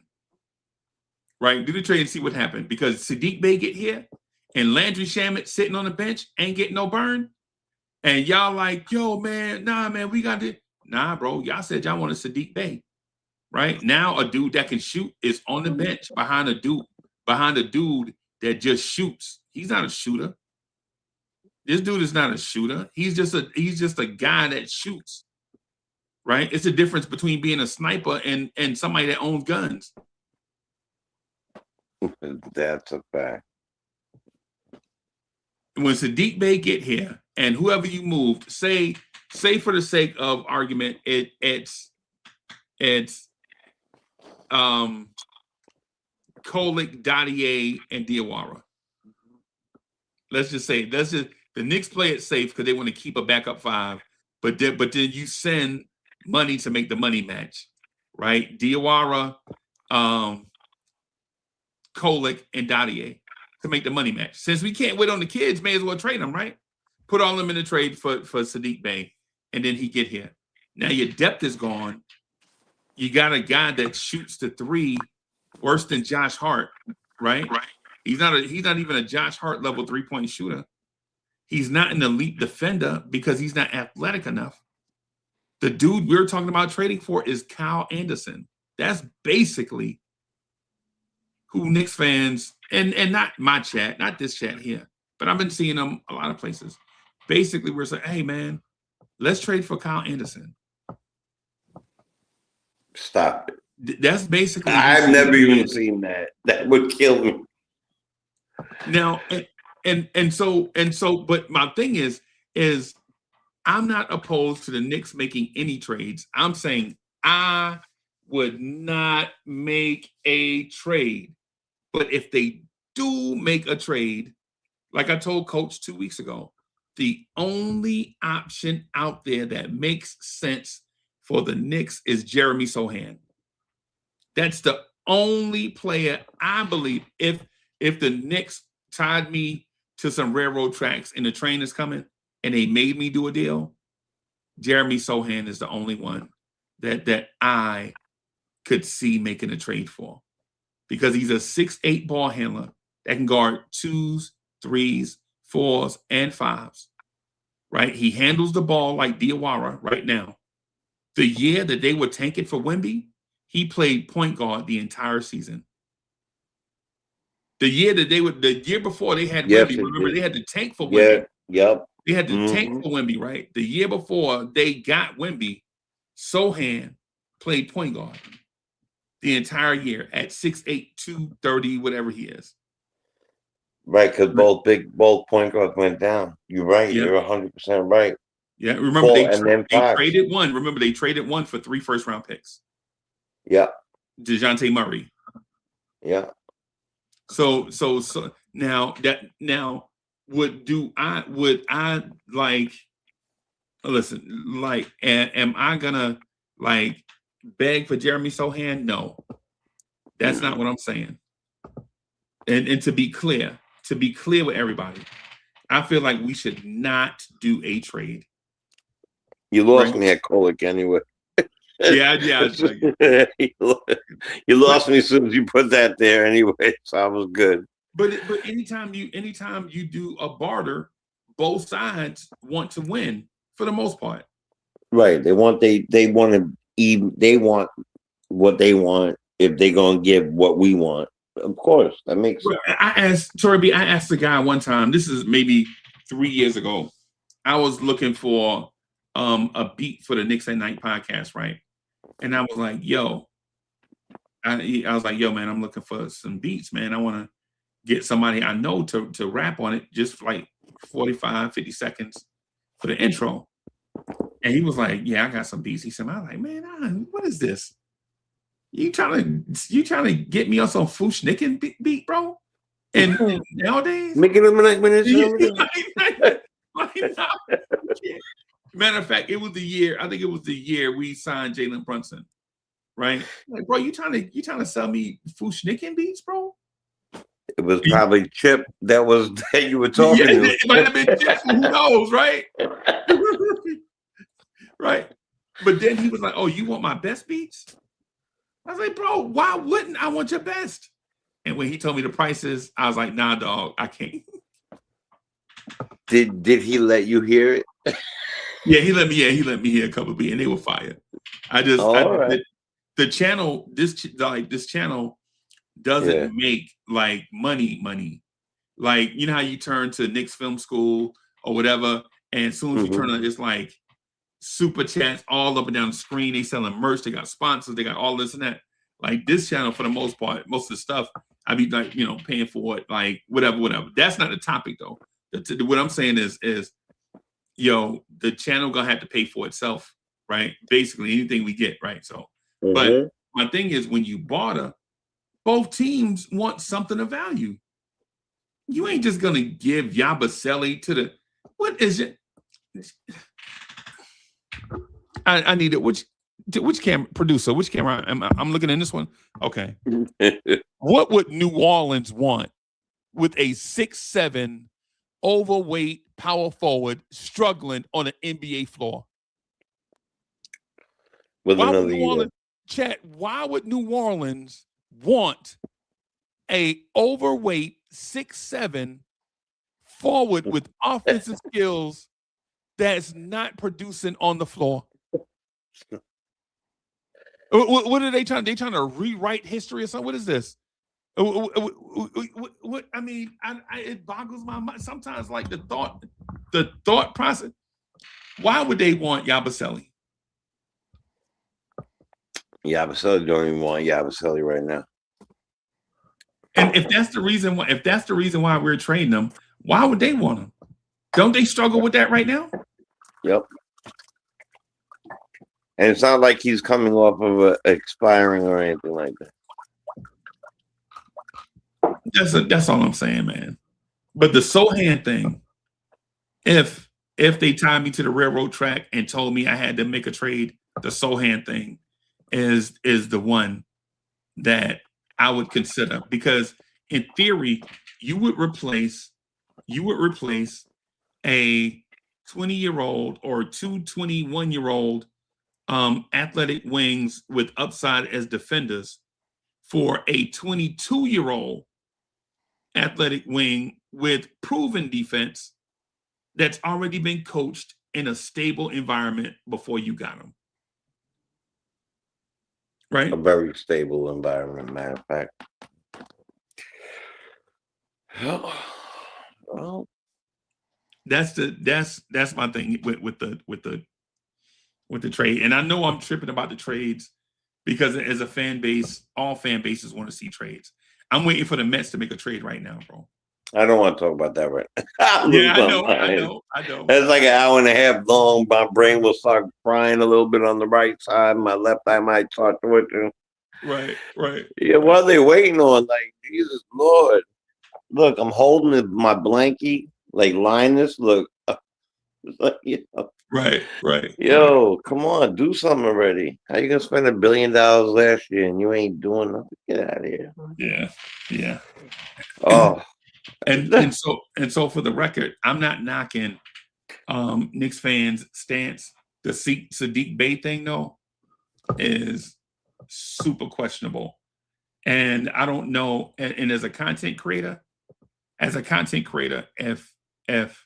people were mentioning the Sadiq Bey thing to me, I would have had to talk to y'all like as a person and not yuck it up. Like, oh yeah, Prezi said such and such and such. Prezi, I agree. Like, Prezi the boss, no. If we agree, and we dap up. If we disagree, I'm like, hey, Prezi, listen, I'm on the other side of this. I can't see it. Like, you either got to tell me what you see so I can understand, or maybe you just wrong. Right? And I'm using Prezi as an example because I know Prezi ain't touchy like that. Right? But as a content creator, if we listen to certain things and be like, yo, the Sadiq Bey thing gonna win us a championship, y'all, because it keep people hitting the like button, I ain't like that, y'all. I ain't gonna shoot y'all the gas and be like, yeah, keep saying Sadiq Bey, just hit the like button. Nah, man, I ain't gonna do that. that ain't me. You're killing me. Exactly. That ain't I'm sorry. Do you like him as a player? Forget this team. Do you like him as a player? No. Okay. I mean, that was I felt that was pretty obvious. I just wanted to hear you say it. Right, because the thought of what he is and what he actually is are two different things. I think I could completely agree with you. Because when you hear 6'8" team defender can shoot the three, you're like, yo, this is what everybody want. But nah, that's not what everybody, right? Because when he get on them, when he start facing them Paul Georges, when he start facing them Hami Jaquez type scorers, he ain't go spin right around them. Yeah. So, like, I think that when you see these, why I bring it up, why I brought it up, because I saw it, right? I saw it multiple times. And what I think is that the patience of some Knicks fans, I don't want to say, I'm not even going to give it a number. I'm just going to say some, all right? We'll leave it at some Knicks fans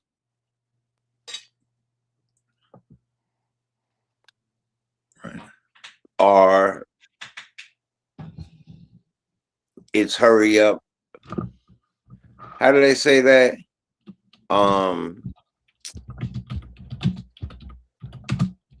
Either way, it's hurry up, let's go right now. Hurry up, let's go right now. So whatever's in front of you that looks kind of like it might look like something that could do something, that might do something, that might do something, not replacing the not doing something. Right. It's let's do that. Okay. That's kind of where I see it at. we'll see what happens. I mean, still at this very present moment, I do believe that we are second in the East, right? Yeah. We just won some crazy games. The captain just hit a 47 piece with some sauce on the side. The hottest team in the Eastern Conference. Hottest to keep. Thank you for adding. And on our way, I truly believe to be the best team in the Eastern Conference. So the last 10 games, just real quick, the last 10 games, yep. only the Knicks, the Oklahoma City Thunder, and the Spurs have 8-2 records. Everybody else in the NBA has a worse record in the last 10 games than the Spurs, Thunder, and Knicks.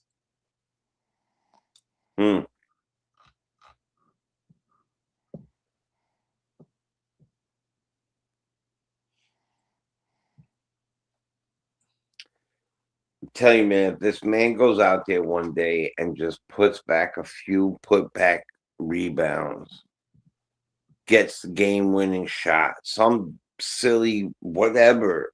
Not silly. There's nothing silly about it. That's the wrong word. Something important to him. Something important to us. More impactful. Something important to the Knicks. I could see him changing around. Somebody saw something like you said.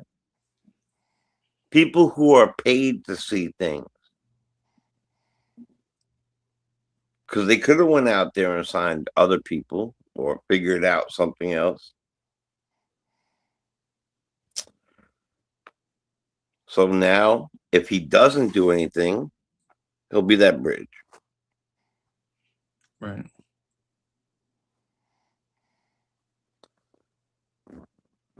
Okay. Right. Right. So, I mean, look,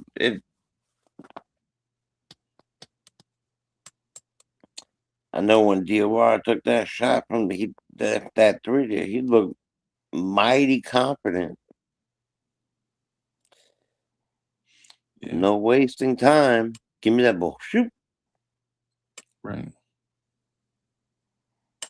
Right. Right. So. Right. I gotta look into you in this Jeremy thing. Yeah. But I going forward, we have a squad. And I think the only thing I'm mad about this whole week, that's it. I got one thing I'm angry about this whole week. Is that they wasted that 21.16 rebound Mitch Robinson performance. That's the only thing I'm upset about the whole week. Right. Teams are gonna lose, bro. OKC lost. To Minnesota. Lost twice this week, right? Yeah, once in Minnesota. Yeah, they lost. Yeah. Yeah. And once in the Spurs. Yeah. In the cup, right? Yeah. Teams are gonna lose. Yeah. Right. Yeah. Mitchell Robinson has hit 10 straight free throws, bro. I don't know what he's eating, but I want some of that. Where did Mitch Hive at? Nobody is co-signing the fact that Mitchell Robinson has hit 10 straight free throws.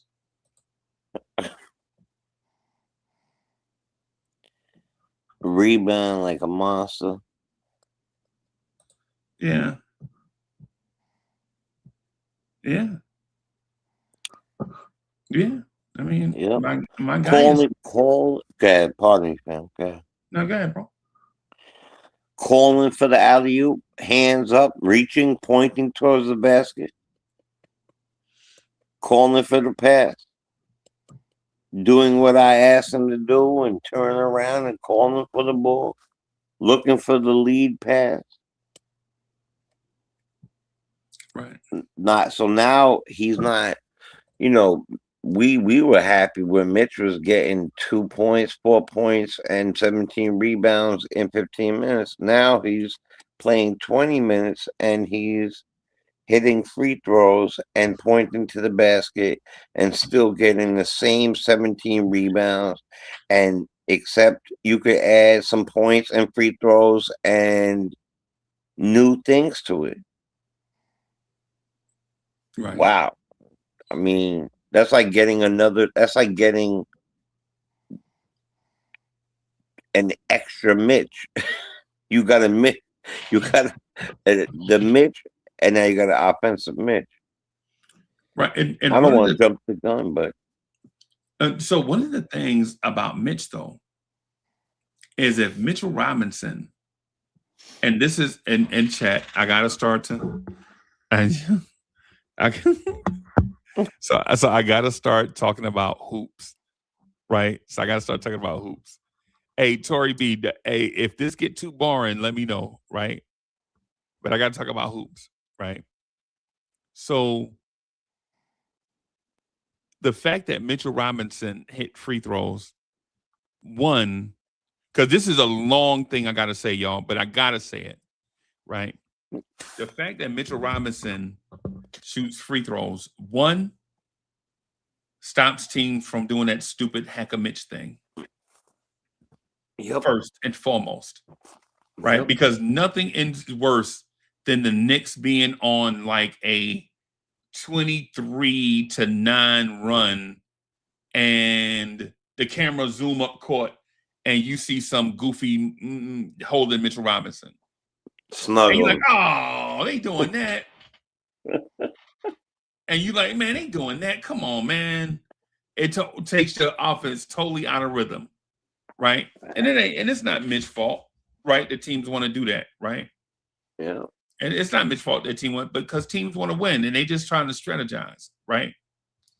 The second thing to that is now teams can't get overly physical under the rim and be wilding out under the rim with like smaller players and dudes getting super mad, borderline dirty under the rim because Mitch can shoot free throws. So now you can't just send a goon under there, and if he don't get the rebound, he just foul Mitch. Right? Now they can't do that clumsy, like just send some random big in there, man, and let him wrestle with Mitch. And if he foul him, he foul him. What's the worst that can happen? Mitch hit a free throw? Like, it's all of that is out. Now, the third thing is now on the pick and roll when Mitch is open, like as soon as he's open, bursting out of the screen, headed to the rim, right? Teams don't just automatically just beeline to the ball handler, right? They got to also stay back a little bit because now Mitch is a threat in the paint, not to score, but to hit both of his free throws at the free throw line.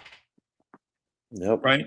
Before, Mitch wasn't a threat down there. They're like, what's the worst that can happen? Mitchell Robinson to catch it and shoot an 8-footer? Or we foul him and send him to the free throw line? What's the worst that can happen? Right? He make a free throw? Maybe. Right? So now defenses have to play more honest, right? Other thing too, along with the Mitchell Robinson knocking down free throws, is I don't know if y'all saw it, but I know Nick Yak did. So I'm just gonna say this to Nick Yak. Nick Yak, have you noticed that Mitchell Robinson has been getting and ones under the rim? Like, how many and ones is Mitchell Robinson getting? And this is a factor because while Mitch doesn't shoot threes, he's getting 3 the hard way or 3 the old school way. Right? So while Mitchell Robinson is not a 3-point shooter, he still give you a possession where he can get you 3 points. Right?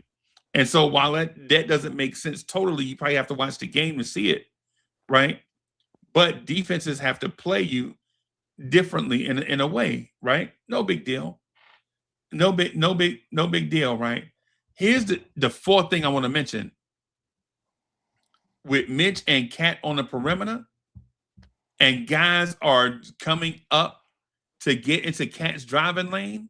Cat has a defender in front of him, and another guy is doing the Kobe defense, trying to cut off the drive from Cat, because we all know Cat like to drive the lane. And so they put the Kobe defender in there to stop Cat from driving.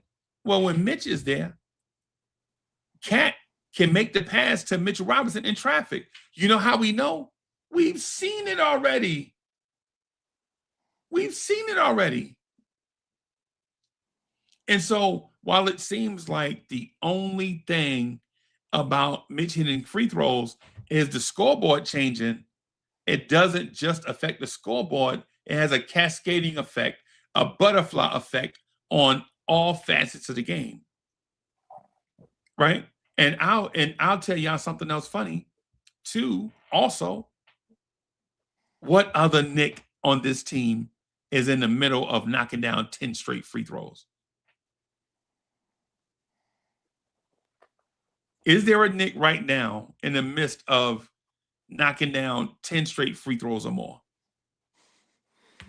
I don't care who it is. Shooters, backups, young guys, rookies. Who is hotter from the free throw line right now than Mitchell Robinson? That does a lot for your confidence, man. That does a lot to, like how missing a ton of free throws does a lot to your confidence the other way. When you're making free throws, it does a lot to your confidence the positive way.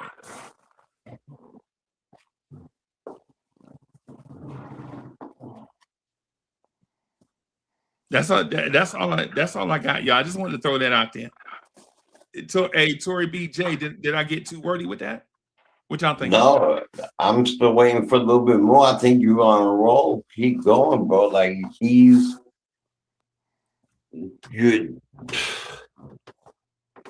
been waiting. How long have we been waiting to say Mitch? We got videos of Mitch on X practicing his free throws, still at 17%, doing this, that, and third. Well, something must have turned. Something happened. Somebody said, just turn your elbow in like that instead. And he's doing it. Something happened, and he's doing it.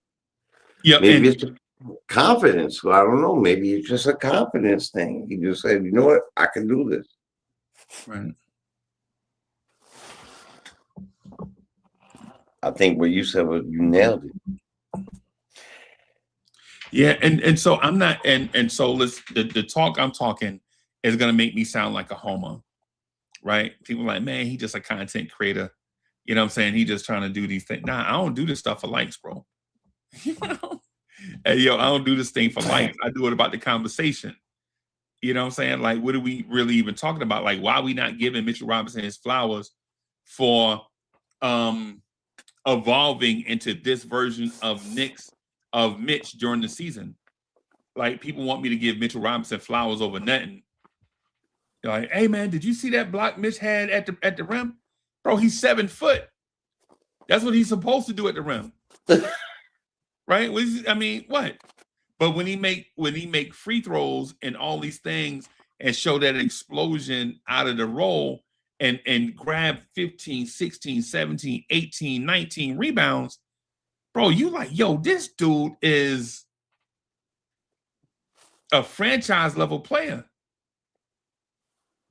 And doing it 18 minutes.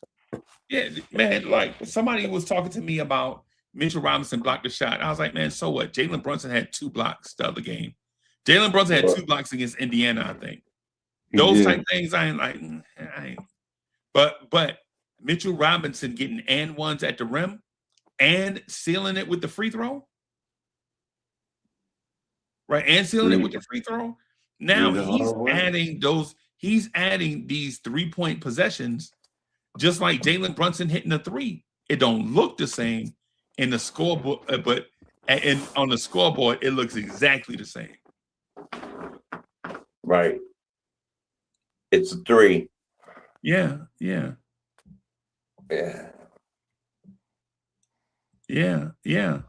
What else? What else y'all got? Tori, y'all got something else y'all want to chop it up about?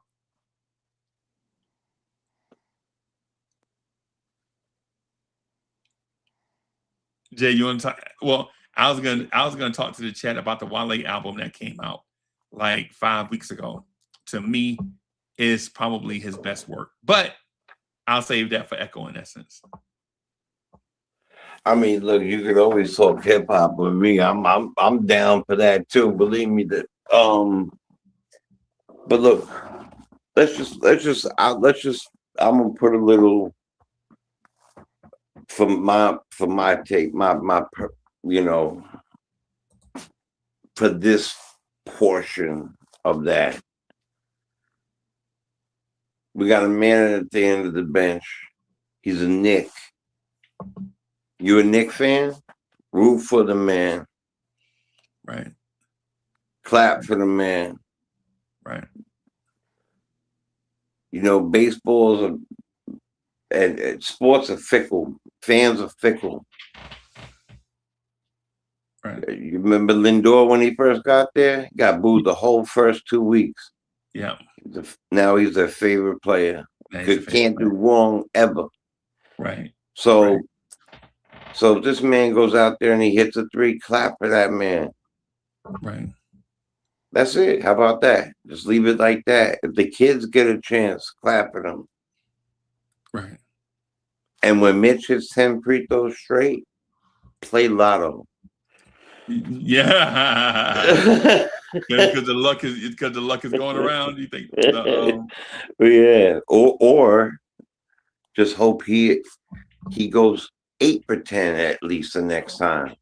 Because not everybody is Ray Allen and Reggie and you know what I'm saying? Not everybody these two. Right. But Mitch hitting 10 for 10, that's a different world. Yeah. Yeah. Yeah. I have the ESPN page up and they keep showing the Mitchell Robinson dunk when OG Anunoby found him from the corner. When OG was in the deep 3-point corner and Mitch was under the rim and he zapped the ball over to him. But yeah, y'all. So I just got just a couple things I guess before we wrap up. So chat, I'm gonna try to figure out how we can keep doing the Knicks morning drive. My schedule has changed again, and I have to. Y'all know how it is, man. You got to make money to feed the feet. Y'all know. I don't have to get into the whole responsibilities thing, but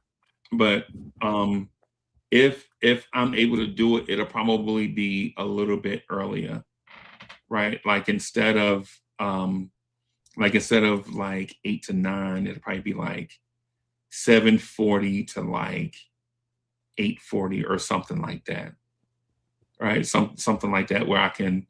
It would give me enough time to pull up my systems and all that stuff because stuff have to be secure and all that. I'm trying to get the Sunday morning show off the ground. Everybody, I know y'all love the Sunday morning joint, so I'm kind of working on that behind the scenes. So we'll see how that goes. The Knicks at Night podcast, of course, we're going to try to do it as much as we can. The only thing is I consider myself an Android or a machine, but even I can't do like every show, every night, every week, all month, all year. So I'm trying to figure that out too. And just also want to say, for the people that have been supporting Mitchell Robinson, thank y'all. Like, cause sometimes y'all were getting like crazy with me. Like when I said Mitch is worth $30 million and y'all tried to laugh me out the chat. Anybody remember when I said Mitch is going to get $30 million a year? Anybody remember that? If you don't, that's okay. Right? I do. Right. I think I might have been guilty. Yeah, man. So, but we're going to try to do the best we can to get as much content and real content too, not fluff pieces. Like I'm not, y'all know who I am by now. Y'all know I'm not gonna go watch somebody else's joint and then come back here and just talk about like, yo, Ian Begley said on the such and such. You know what I'm saying? Like, nah, that ain't me, man. We gonna talk that talk. You know what I'm saying? Organic. We definitely gonna talk that talk. We're gonna get deep in all that stuff. And talk that talk from a fan perspective, from a hooper's perspective, and every other perspective, you know, round table. So on that, Jay, you got something before we get out of here? Now look, yo, the Knicks are doing good. It's on to the next for me. I think Minnesota's up next, right? Yeah. Look, it's a good win tonight. We should be proud of our team. We got the most clutch balling. I've been waiting for this point guard for my life, and he's here, and he's on our team. Right.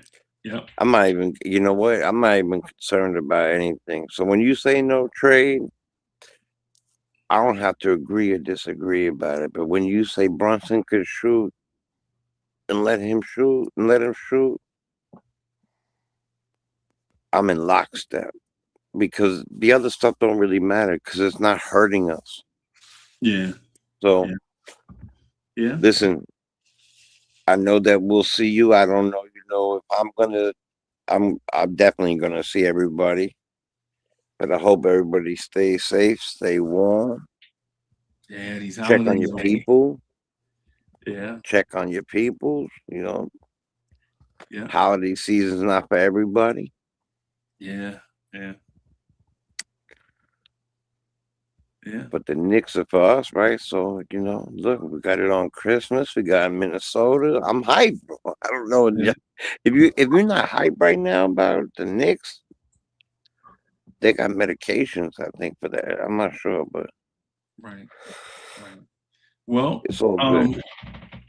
On that, man, we will bid everyone adieu. Thank y'all for coming through, and peace, everyone.